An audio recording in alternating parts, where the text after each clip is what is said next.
Barrister صاحب پہلے تو یہ فرمائیے گا 184(3 جو کہ فنڈامنٹل رائٹس کی بات کرتا ہے، پبلک امپورٹنس کا کوشچن ہے، is it of public importance جو اعتزاز صاحب نے چیلنج کیا؟ Thank you very much. Aitzaz صاحب کے ساتھ یا وہ ہم اکٹھے 2017 میں 2014 میں جب ترمیم ہوئی تھی ہم نے اکٹھے کام کیا تھا. میں بتاتا ہوں آپ کو. اوکے. ہاں جی، اس وقت ان کا ویو کیا تھا اور اب کیا ہے.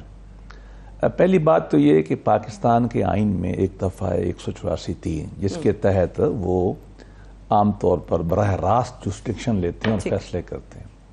انڈیا میں یہ 32 ہے. سملرلی جب سے انڈیا کا آئین بنا ہے غالباً 52(3) میں، اس سے آج تک کوئی 4-5 کیس نہیں ہوئے.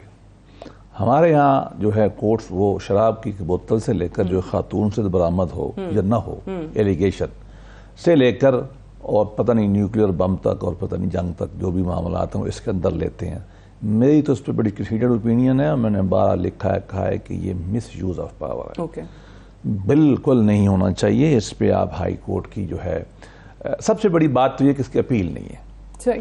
ایک فنڈامنٹل پرنسپل تمام قوانین کا انکلوڈنگ اسلامک لا، ویسٹرن لا کا، وہ یہ ہے کہ دیکھیں انسان غلطی کر سکتا ہے، لہذا ایک بہت قابل اچھا جج بینچ وہ غلطی کر سکتا ہے، لہذا ایک اور بڑا آدمی ایک بڑا بینچ اس کو دیکھ لے. یہ اصول ہے اپیل کا.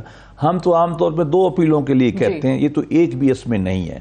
اور جو کوشش کی گئی ہے ابھی پارلیمان کی طرف سے کہ تھوڑا اس کو ریویو، وہ بھی اس کو پتہ نہیں کیا بہرحال میں اس بات کے اصولاً آج سے نہیں، چودھری افتخار صاحب کے زمانے میں جب سے یہ معاملہ بہت تیز ہوا ہے میں تو اس وقت اس کی مخالفت کر رہا ہوں. نمبر 1. نمبر 2 یہ ہے کہ اب دنیا میں جب بھی انقلاب لائے جاتے ہیں نا، یا کامیاب ہوتے ہیں یا ناکام ہو جاتے ہیں.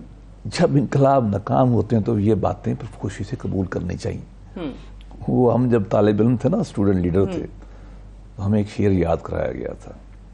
وہ یہ تھا جس کا ایک مثال سناتا ہوں. وہ یہیں سے لوٹ جائیں جنہیں زندگی ہو پیاری، اور جنہوں نے عشق کرنا ہے پھر جان مارنے کے لیے آئیں. اگر انقلاب لانے کی کوشش تو وہی تھی. دیکھو سارا سال اپنی طرف سے ان کا انقلاب لانے کی کوشش تھی. دیکھو ملٹری انسٹالیشن پہ چڑھے کیوں تھے؟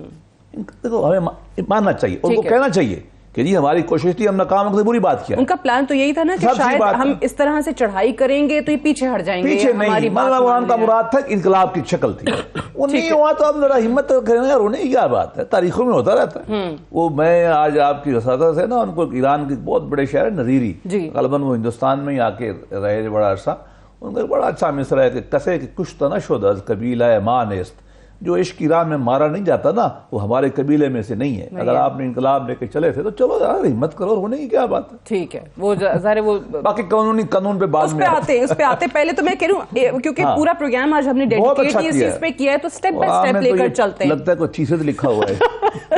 آپ لوگوں کے سامنے بیٹھتے ہوئے تیاری کرنی پڑتی ہے. میں بتاؤں گا اس کا پس منظر سارا. ٹھیک ہے. بیرسٹر صاحب اسی پہ آگے ذرا بتائیے گا کہ ایک شخص کا مقدمہ چلا گیا، اس کو آپ نے فوجی عدالت میں اس کو ٹرائل کے لیے بھیج دیا ہے.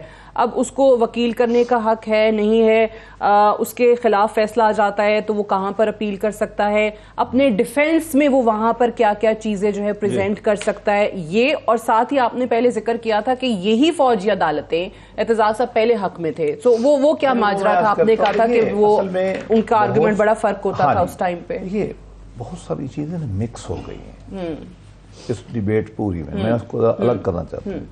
پہلی بات تو یہ کہ پاکستان میں اس وقت بھی مختلف معاملات کے لیے مختلف عدالتیں موجود ہیں.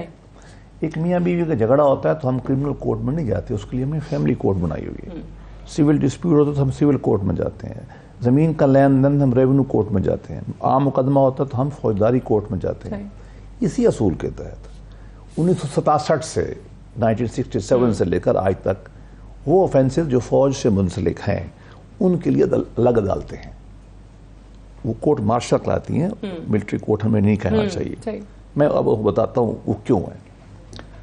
یہ ملٹری کورٹ نارملی لوگ کیوں گھبرا رہے ہیں؟ وہ اس لیے گھبرا رہے ہیں کہ جب بھی مارشل لا لگتا رہا ہے وہ کورٹس میں آتی تھیں، اور کورٹس میں عام جو آفینسز ہوتے ہیں ملک میں، چوری ہے، ڈاکہ ہے، پولیٹیکل پرابلم ہے، ان کا وہ مقدمہ چلاتے تھے جس میں کوئی پرابلم پیدا ہوتا تھا. یہ جو اب ہو رہا ہے یہ بالکل نہیں ہے. یہ بالکل اور چیز ہے. چور کو نہیں آپ بھیج رہے. نہیں یہ نہیں کریں گے. اب ہوا یہ کہ دیکھیے 2014 میں جب یہ مسئلہ اٹھا تو پرائم منسٹر صاحب نے مجھے بلایا اور رحیل شریف صاحب آئے تھے یہ بات چیت کرنے کے لیے. ہم نے مخالفت کی, ہم نے کہا ملٹری کورٹس نہ بنائیں.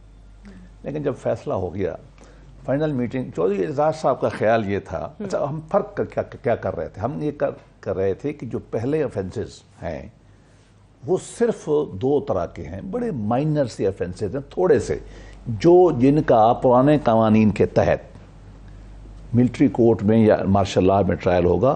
اور آج کل بھی انہی کے بارے میں کہا جا رہا ہے. جو 2017-14 میں ہوا تھا وہ اب نہیں ہوگا. میں بتاتا ہوں کیوں فرق ہے اس میں. اس وقت یہ ہے اس لاء میں کہ اگر کوئی آدمی فوج کے متعلق آفیشل سیکرٹ ایکٹ کی خلاف ورزی کرتا ہے, سادہ لفظوں میں یہ ہے جو عوام الناس کا گھر میں گھس کے کمپیوٹر اٹھا لیا, بالکل صحیح, ان کو جلا دیا, ان کے سیکرٹ لے لیے, ان کی پراپرٹی کو ڈیمیج کیا, یہ 2-4 افینسز ہیں جن کا ٹرائل 1967 سے لے کر آج تک فوج کے تحت ہو رہا ہے, جو کہ فوج سے منسلک ہیں. یہ جو تھا نا کہ ٹیررزم جب ہو جائے ان کا ملٹری کورٹ میں آیا جائے, وہ اب نہیں ہو سکتا لاء میں. کیسے؟ 2014 میں جب یہ ڈیبیٹ چلی, ملٹری کورٹ بننے لگی, تو چودھری اعتزاز صاحب نے اس میٹنگ میں سب سے کہا, پیپل پارٹی کی طرف سے یہ آتے تھے, میں گورنمنٹ کی طرف سے تھا, یہ کہتے تھے کہ آپ لوگ ملٹری کورٹس بنا لیں, ٹیررزم کے مقدمات جو پہلی دفعہ آنے تھے ملٹری کورٹس میں, پہلی دفعہ, ان کو آپ لے آئیں, آئین میں امینڈمنٹ کی ضرورت نہیں ہے. اچھا, میں نے اس وقت یہ بہت زور دیا اور آخر میں میری بات مانی گئی. مطلب تب وہ کہتے تھے نہیں ہے, ترمیم سے لانے کی ضرورت نہیں ہے. ہم ان سے یہ کہتے تھے کہ ضرورت ہے, لیکن وہ جو فوج سے منسلک افینسز ہے نا, سیکرٹ ایکٹ والا کے, جن کا اب ٹرائل ہونا ہے, صحیح ہے, یہ اس وقت بھی آئینی ترمیم کے بغیر ممکن تھا, ابھی بھی ممکن ہے. لیکن اس وقت جو ہم کرنے چلے تھے کہ عام جو بندے مار رہے تھے وہ ٹیررسٹ مختلف, ان کو جب ہم ٹرائل کرنے لگے تھے ٹیررزم کے تحت, اس کے لیے ہمارا ویو یہی تھا کہ آپ کو آئینی امینڈمنٹ, یہ مانا گیا آئینی امینڈمنٹ ہوئی, وہ اب ٹرائل نہیں ہونے. یہ لوگوں کو خوف ہے بالکل ٹیررزم کے جتنے ملک کے اندر. اچھا, اس میں جو کنفیوژن ایک اور جو کریٹ کی جا رہی ہے نا, جو آپ نے کہا فوج سے منسلک, جو حکومت بھی ہمیں بتا رہی ہے کہ obviously اگر فوج سے منسلک ان کرائمز میں, یہ ساری چیزوں میں اگر کوئی سیویلین ہے, جو اعتزاز صاحب بات کریں وہ کریں, اگر فوجی ہے نا کوئی تو اس کا ٹرائل کرتے, سیویلین کو نہ کریں. 1967 سے لے کر یہی لا ہے.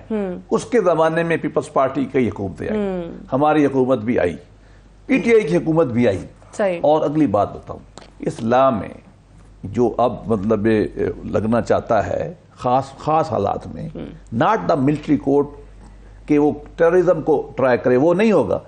اس کے تحت تو پی ٹی آئی کے زمانے میں بے پناہ مقدمے چلے ہیں. اچھا, دوسرا جو اس میں پرابلم ہے نا, فیئر ٹرائل جیسے آپ نے کہا, دیکھیے یہ ہوتا کیا ہے, اس میں ہوتا یہ ہے کہ چند وہ لوگ جنہوں نے اندر گھس کے مجسمے توڑے ہیں, یہ کیا ہے, ناٹ ایری ٹیررسٹ, ان کا ٹرائل ہوگا.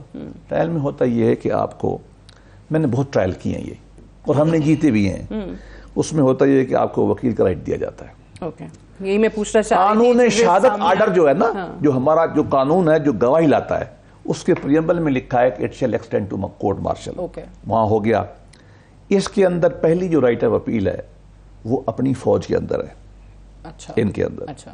اس کے بعد باہر رائٹ آف اپیل نہیں ہوتا, ریٹ پٹیشن ہوتی ہے, ہائی کورٹ میں ہوتی ہے اور پھر سپریم کورٹ میں ہوتی ہے. فیصلہ آ گیا, فیصلے کے خلاف آپ جانا ہے, آپ ہائی کورٹ چلے. جرا ان کو اجازت ہوتی ہے, فرق صرف ایک ہوتا ہے, لیٹس بی آنیسٹ, جج جو ہیں وہ فوجی ہوتے ہیں, ٹھیک ہے, لیکن ان سے اوتھ, ہمارے جج سے اوتھ نہیں لیا جاتا, وہاں ان سے اوتھ لیا جاتا ہے کہ جی آپ خدا کو حاضر ناظر کر کے صحیح فیصلے کریں گے. اچھا, یہاں نہیں, ہمارے یہاں نہیں ہوتا. لہٰذا ایک میں پھر کہوں کہ یہ جو ٹیررزم کے ٹرائل ہونے تھے وہ اب نہیں ہوں گے, جو جس کے لیے 2014 اور 15 میں امینڈمنٹ آئی تھی. بالکل فرق چیز ہے اس سے کہ جو ملٹری کے اندر گھسے اور ان کی انسٹالیشن کو تباہ کرے. ان کا ٹرائل 1967 سے آج تک ہو رہا ہے, پی ٹی آئی کے زمانے میں ہوا ہے, اس کو تمام عدالتوں نے کہا ٹھیک ہے, لیکن ججمنٹ کی جو کوٹ ہو رہی ہے نا, یہ ججمنٹ ان ٹرائل سے منسلک تھی جو ٹیررزم کے منسلک تھے, وہ اب نہیں, ہم تو لمیٹڈ سکوپ ہے.